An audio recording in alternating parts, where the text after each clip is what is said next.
Assalamualaikum warahmatullahi wabarakatuh. Berjumpa lagi dengan Ustadz Baim.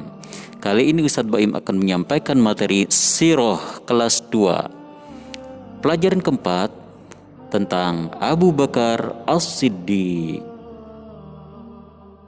Mengenal pribadi Abu Bakar As-Siddiq.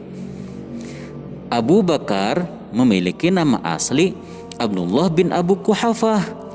Beliau lahir 2 tahun setelah Nabi Muhammad. As-Siddiq merupakan nama tambahan dari Nabi Muhammad. As-Siddiq berarti yang berkata benar. Abu Bakar adalah sahabat yang selalu percaya risalah yang dibawa Nabi Muhammad. Apapun yang disampaikan oleh Rasulullah, beliau selalu meyakini kebenarannya. Abu Bakar As-Siddiq selalu mendampingi Rasulullah dalam mendakwahkan Islam. Beliau juga membela perjuangan Rasulullah. Abu Bakar berkulit putih, berbadan kurus, tidak tinggi, berpinggang kecil, tulang wajahnya kurus, dan jarinya tidak memakai cincin. Istri Abu Bakar bernama Ummu Rauman. Beliau wanita solehah dan menjadi tokoh di masyarakat. Abu Bakar mempunyai beberapa anak, di antaranya Abdurrahman dan Aisyah. Aisyah adalah wanita cerdas dan menjadi istri Nabi Muhammad. Abu Bakar seorang yang cerdas. Beliau pandai dalam silsilah keturunan Arab. Beliau selalu taat kepada Allah dan Rasulullah serta berakhlak mulia. Dalam pergaulan, beliau sangat jujur, sederhana, dan tidak sombong. Beliau juga sangat dermawan dan senang membantu orang lain. Para sahabat Rasulullah banyak yang menjadi pedagang. Abu Bakar adalah pedagang yang sukses. Beliau memerdekakan budak dengan uangnya sendiri. Bilal bin Rabah adalah budak yang memerdekakan oleh Abu Bakar As-Siddiq.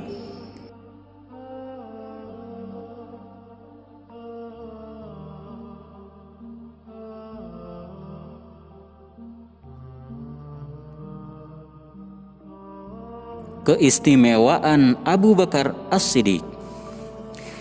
Para sahabat Rasulullah memiliki keistimewaan. Apa keistimewaan Abu Bakar dibanding sahabat lainnya? Abu Bakar As-Siddiq adalah sahabat akrab Rasulullah sejak kecil. Beliau adalah sahabat yang pertama mempercayai risalah Rasulullah. Beliau orang pertama yang masuk agama Islam dari golongan laki-laki. Abu Bakar pernah menemani Rasulullah hijrah ke Madinah. Mereka bersembunyi di Gua Sur ketika dikejar-kejar oleh kaum Quraisy. Namun orang-orang Quraisy kembali ke Mekah karena melihat pintu gua tertutup sarang laba-laba. Abu Bakar sahabat pertama yang percaya bahwa Nabi Muhammad telah mengalami Isra Mi'raj. Ketika Rasulullah sakit, Abu Bakar As-Siddiq menggantikan menjadi imam sholat berjamaah. Itu menunjukkan bahwa beliau sahabat yang istimewa. Beliau seorang sahabat yang saleh dan pintar. Karena itu, setelah Rasulullah wafat, Abu Bakar As-Siddiq diangkat menjadi khalifah. Abu Bakar memiliki jasa yang besar terhadap Islam. Seluruh hidupnya diabdikan untuk perjuangan Islam. Setelah meninggal, jasad beliau dimakamkan di samping makam Rasulullah di Madinah. Di hari kiamat nanti, beliau orang pertama yang dibangkitkan dari kubur setelah Rasulullah. Abu Bakar juga dijamin masuk surga oleh Allah.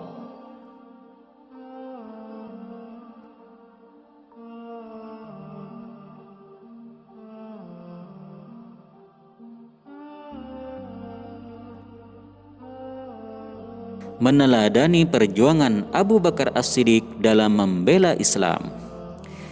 Abu Bakar As-Siddiq adalah sahabat Rasulullah. Beliau sangat gigih memperjuangkan Islam, harta benda, jiwa, dan raganya untuk Islam. Beliau berjuang penuh semangat dan pantang menyerah. Tugas Abu Bakar As-Siddiq kian bertambah ketika menjadi khalifah. Beliau harus memerangi orang-orang Islam yang murtad dari agama Islam. Untuk itu, Beliau mengirim 11 pasukan menuju 11 daerah. Salah satunya adalah pasukan yang dipimpin oleh Khalid bin Walid. Abu Bakar bersama pasukan muslimin memerangi nabi palsu seperti Musailamah al-Kadzab. Abu Bakar tegas terhadap orang-orang yang tidak mau membayar zakat. Abu Bakar memerintah selama 2 tahun 3 bulan 10 hari. Dalam pemerintahan Abu Bakar, Umar bin Khattab mengusulkan menghimpun ayat-ayat Al-Quran. Sebelumnya, ayat-ayat Al-Quran masih terpisah-pisah. Jika ayat-ayat Al-Quran tidak disatukan, kita akan kesulitan membaca dan mempelajarinya. Al-Quran merupakan pedoman hidup kaum muslimin. Jadi, kaum muslimin harus memahami dan menerapkannya dalam kehidupan sehari-hari. Abu Bakar As-Siddiq menyetujui usul Umar bin Khattab tersebut. Beliau pun menunjuk Zaid bin Sabit sebagai pelaksananya. Mengapa ayat-ayat suci Al-Quran perlu dikumpulkan? Saat itu banyak sahabat yang hafal Al-Quran gugur dalam perang Uhud.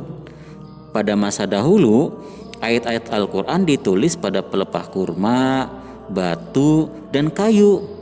Karena sifat bahan yang mudah rusak, perlu dikumpulkan agar awet dan bisa diperbanyak. Nah, kitab Al-Quran yang sering kita baca sekarang adalah hasil usaha para sahabat. Mereka telah mengumpulkan lembaran demi lembaran ayat Al-Quran tersebut.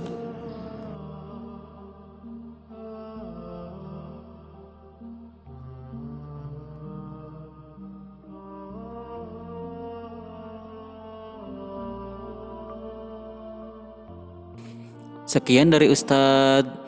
Wassalamualaikum warahmatullahi wabarakatuh.